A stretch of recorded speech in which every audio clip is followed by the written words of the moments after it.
ইংৰাজী ৰাসত আমাৰ ওচৰৰে স্থানীয় ৰাস হয়। বহুত দিনৰ পৰা শুনি আছোঁ, আমাৰ ওচৰৰ মানুহবিলাক আহে ৰাস চাবৰ কাৰণে।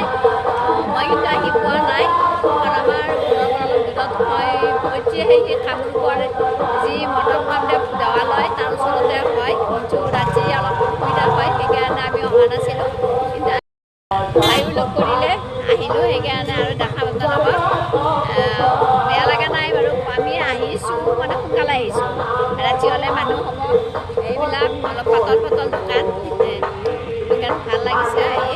আৰু মই দেখাই থাকিম এনেকৈ মনোকানবৰ য'ত পিকনিক পাৰ্টি চলি থাকে, আৰু সেই ঠাইতে আমাৰ ৰাস হৈছে। আৰু জীৱন্ত মানৱৰ প্ৰতিমা বনাইছে ইয়াতে, আৰু মই সেইও দেখা আপোনালোকক চাই থাকিব শেষলৈ।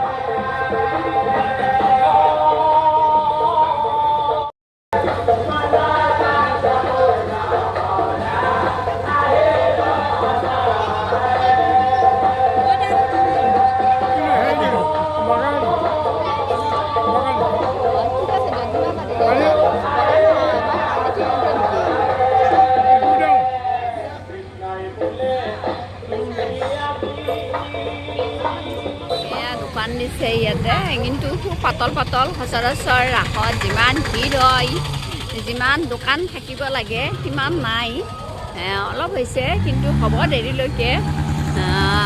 এতিয়া যিটো সোনকাল আছে, 5টা বাজিছে, বেছি দেৰি হোৱা নাই, আহি আছে। আৰু মই দেখাই আছোঁ, এইবাৰ মই প্ৰতিমাবিলাক দেখাম আপোনালোকক। আহি আছোঁ প্ৰজাপিতা ব্ৰহ্মাকুমাৰীৰ ঈশ্বৰীয় বিশ্ববিদ্যালয়ৰ এয়া হ'ব। এতিয়া মই তালৈকে গৈ আছোঁ, দেখাম আপোনালোকক।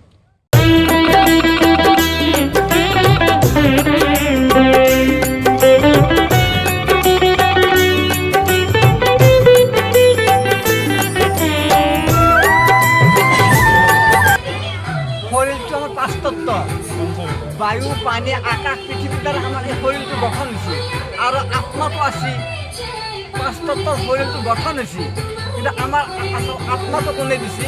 স্বয়ং ভগৱান পৰমাত্মা শিৱই দিছে। ক'ত আছে? আমাৰ সূৰ্যৰ ওপৰত এখন সোণালী ৰঙৰ দুনী আছে, সেইখন দুনীয়াৰ নাম সুখ ধাম, শান্তি ধাম, পৰম ধাম, নিৰ্বাণ ধাম।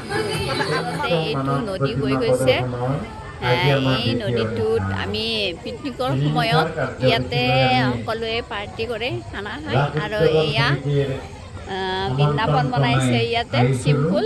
আজি আমাৰ দ্বিতীয় নিশা, সেয়েহে সমূহ ধৰ্মপ্ৰাণ ৰাইজ দ্বিতীয় নিশা আমাৰ আৰু এয়া ইমান দূৰত ৰাস্তা, এইটো ৰাস্তাৰে গাড়ী মটৰ আহি আছে। ঠাইখিনি খুব নিৰিবিলি ঠাই।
আমি দুয়োজনী বান্ধৱীয়ে ইয়াতে বহি ল'লোঁ, কাৰণ প্ৰজাপিতা ব্ৰহ্মকুমাৰী ঈশ্বৰীয় বিশ্ববিদ্যালয়ৰ যি মানৱ মূৰ্তি প্ৰতিমা চাবৰ কাৰণে। আৰু মোৰ লগত ভাগিন আৰু মোৰ ভতিজা দুজনী গৈছে, সিহঁতো বহি লৈছে। সিহঁতে খুবেই ভাল প্ৰদৰ্শন কৰি আছে আজি 3 দিনৰ পৰা, আৰু সেয়া আমি মঞ্চৰ সন্মুখত বহি লৈছোঁ। Best gift for everyone.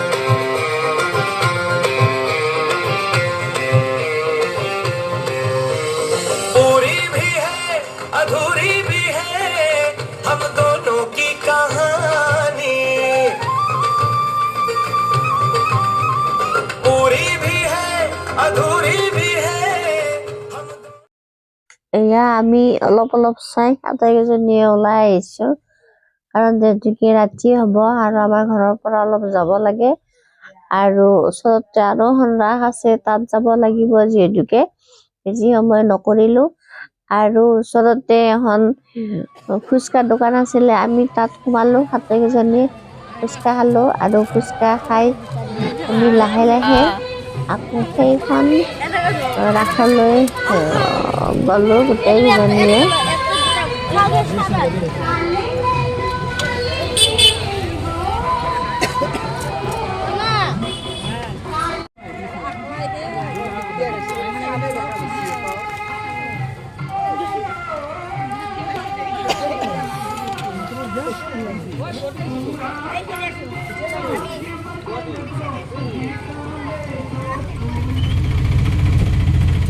খোৱা লোৱা শেষ কৰি আকৌ সেইখন ৰাসলৈ বুলি আমি গৈ আছোঁ টেম্পু নিছিলোঁ আমি টেম্পুত গৈ আছোঁ যিহেতুকে সেইফালে গাড়ী মটৰ যোৱা অলপ অসুবিধা গাড়ী ভাড়া কৰি নিব লাগিব আৰু সকলোৱে গাড়ী ভাড়া কৰি নিছে গাড়ী অলপ এইবাৰ আহিছোঁ মতিয়া ৰাসত আৰু এই মতিয়া ৰাসৰ গেট এইখন আজি একেলগে আমি দুখন ৰাসতে আহিছোঁ কাৰণ আমাৰ ওচৰতে দুখন ওচৰা ওচৰি গৈ আছে ৰাস প্ৰথম সেইখন গ'লোঁ তাৰপিছত এইখনত আহিলোঁ আমাৰ লগত এই ভাগিনীজনে আহিছে চব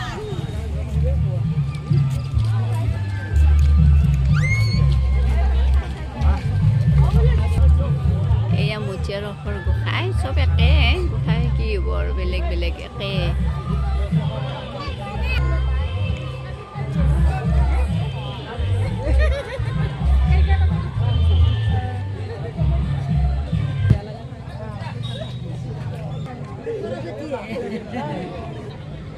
আৰু এনেকৈ বহু দূৰলৈকে আছে আৰু এয়া দেখিছেনে ইমান ধুনীয়া ডিজাইন সেইফালে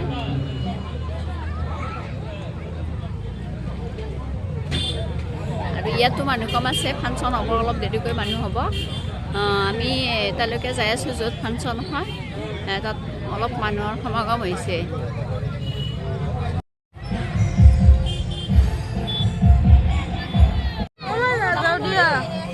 এয়া বৃন্দাবন ধুনীয়া বৃন্দাবনত শিৱ আছে কৃষ্ণ আছে গৰু ধুনীয়া লাগিছে আৰু যিহেতুকে এইখিনি পাহাৰত মানে এইটো দিবৰ কাৰণে খুব সুবিধাজনক হৈছে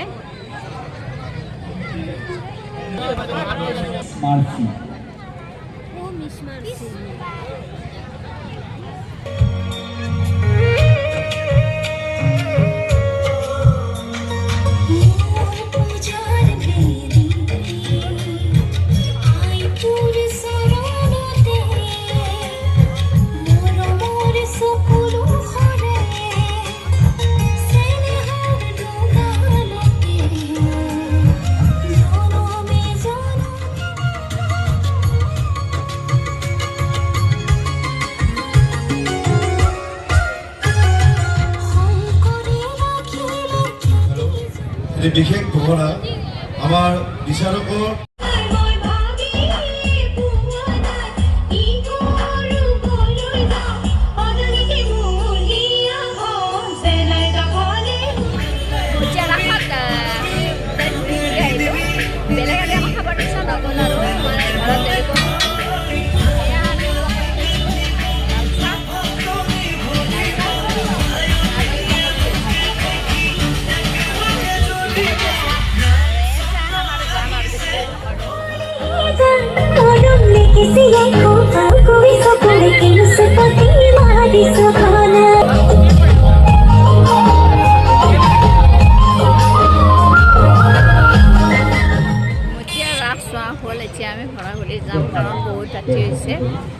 ভাবিছিলোঁ সোনকালে যাম বুলি কিন্তু সময়মতে ভবা কথা নহয় বিধিবাতত আছে বনা বিধি এনেকৈ মানে অলপ দেৰি হ'ল যাম আৰু এতিয়া আৰু আজিলৈ যিহেতু সামৰণি মাৰিছোঁ লাইক শ্বেয়াৰ কমেণ্ট কৰি জনাব কেনেকুৱা পালে আৰু কালি যদি যাওঁ বেলেগ ৰাসত সেই ৰাসখনো দেখাম আপোনালোকে চাই থাকিব সেইখনকে